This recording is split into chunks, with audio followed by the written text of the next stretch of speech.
All right, Coach, we'll go ahead and let you have an opening statement here, and then we'll open it up for questions.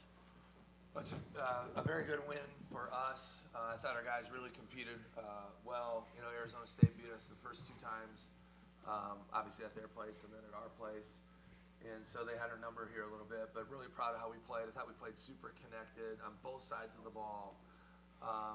Going into the game, number one key without a doubt was take care of the ball and sprint back on defense. And so, you know, I think we shot 70% or right in that area in the first half, so your transition defense is a lot better when the ball goes through the net. And the first two games, these guys had shot 42% of their points were from our turnovers and their transition offense.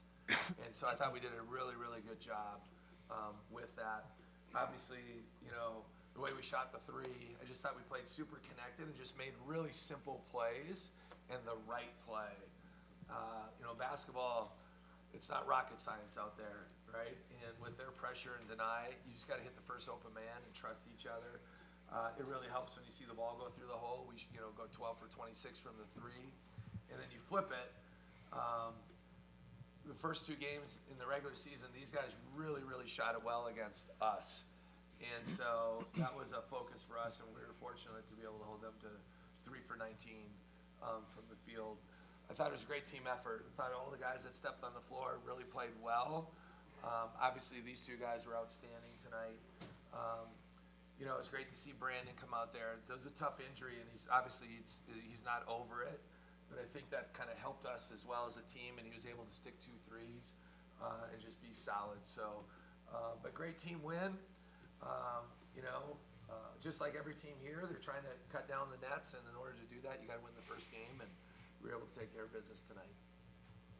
All right, you have questions, you can raise your hand. We'll start with Josh back here in the fourth row. Josh Furlong, KSL.com. Greg, this felt like maybe one of your most complete games on both sides of the ball. Was there anything that maybe changed after last week that kind of allowed you to be able to have maybe that kind of a performance in this tournament? Well, you know, little difference there, huh? You know, like last weekend, I don't want to dwell on last weekend, but, you know, I thought the Oregon State game after during the last 30 minutes, I thought, when we went to our bench, I just thought we kind of weren't great. Early on, I thought we played well the second half, but we didn't defend the way we needed to defend. It's really simple, and that comes from communication, obviously mindset, et cetera, et cetera. Now, you go to the next game against Oregon, we played really, really well. We defended well. We were very good offensively.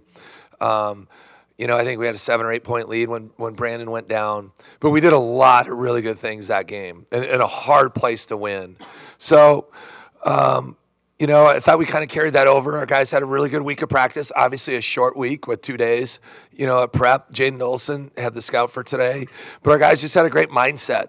You know, they knew, like, these guys are competitors. They knew Arizona State had, you know, taken care of business against us. But we just had a good, very determined look to us. Obviously, sometimes when you see the ball go in the hole early and at the rate it was going in, you know, with our team, I think we defend a little bit better.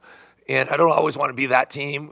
We have to be able to guard no matter what and have energy on that end of the floor, because when you get to March, if you're not guarding, it's hard to advance. And so, but we did. We had a lot of great efforts from a lot of people. And like I told our guys at halftime, I thought our communication was outstanding on both sides of the ball. Here in the front row. Scott Zanduli, Devil's Digest. For all three of you guys, what does it mean to you to be able to play in really the last Pac-12 tournament, at least of its kind? Why don't you guys go ahead? Deivon, I'll start us off. For me, it's kind of special for me because I've only gotten half of the season here with these guys. It's just super special. It's coming to an end quick. Of course, we're not looking forward to next year yet. We got to finish what we have here, but it's a special thing. I think we could be special in these last few games, and we have the talent and enough to win the championship here. So I think we're ready for whatever. Yeah, kind of what Deivon said. I think this is my 4th year in the Pac-12, with it being the last year kind of we want to make our mark. We want to end it well and just keep advancing. Well, it's a historic year, right? And not one that, everyone always wants to talk about, but, I'm a lot older than these guys. Obviously, this is Deivon's first year in the league, and Cole is a real veteran, right? Playing for and growing up in Washington. So, I grew up in Minnesota, but just growing up, and I love sports no matter what. And so just following the Pac-12 for all these years, it's a bittersweet deal. And so, but like any year, when you get in the conference tournament play, you want to put your best foot forward. And these guys are young men, and these guys get 4 to 5 years. Both these guys will get 5 years of eligibility, right? Cole is in his 5th year, Deivon's in his 4th. If Deivon chooses to play 5, but you only have 4 to 5 opportunities in your lifetime to be able to play in March Madness. And so to be able to play in a conference tournament and win a game or multiple games, these opportunities don't happen very often. But for 18 years of their life or 19 years in their life or 17, they grow up dreaming of playing in this kind of an environment, in this kind of facility, a world-class arena, in a big-time conference. And so they're magical moments. Here in the back left. Coach Captain Malater, Blaze Radio. Obviously, every game in March is very important. They're all big games. Tomorrow, you guys get Colorado. How much energy and how much more does it mean to get a game in March with a spot in the semifinals on the line against a fellow mountain school?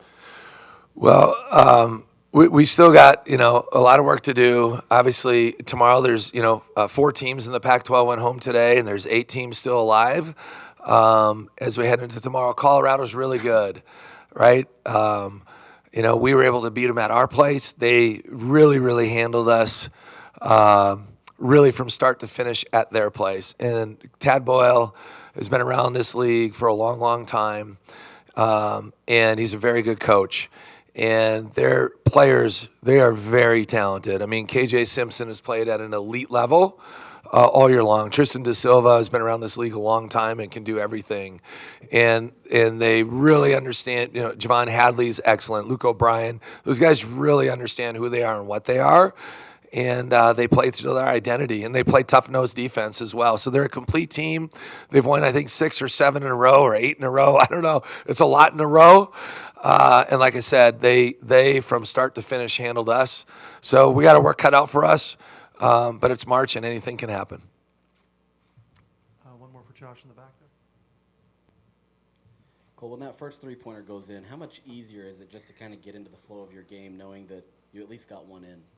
I mean, it definitely helps to see the ball go in, your first shot of the game or whatever it is. It kind of just gets your confidence going. But credit to my teammates, especially Deivon. I think 9 assists, something like that. He's always out there looking for me. Gabe, Ben, whoever it is. We're all just looking for each other. And that's what we got to keep going, keep doing with tomorrow. So it's definitely good, but got more work to do. So. We have time for one more here. Third row. Brandon Judd, Desert News. This is for Deivon and Cole. Just connectiveness and the wise from the guards tonight. There's a lot of guys that stepped up. You guys, Hunter, Gabe comes out and he scores 8 points to start this game. Did you kind of feel like that was the most connected that guard lineup has played all season? You got it. Sure, I can start. I mean, yeah, kind of what he touched on. I thought Hunter gave us a really good spark off the bench. I think he hit 2 threes pretty early on in the first half, and it was good for him. And Deivon was finding him. Gabe got it going a little bit, not necessarily from the three-point line, but doing other things defensively, looking for other guys and whatnot. So I think we were pretty well connected, but still got to do that tomorrow. So. I think we just have a lot of depth from each and every position. I feel like tonight was we have a lot of games where we were really connected, but tonight it really showed, like, from the jump. We trusted each other, we trusted each other's work, and we had the confidence to pass the ball to whoever it was that was putting the shot up. And tonight it showed we shot the ball pretty well, and everybody was together. So that's what we need to advance. All right, thank you, guys. And a reminder, Utah's locker room is still open right now, so Thank you. Appreciate it.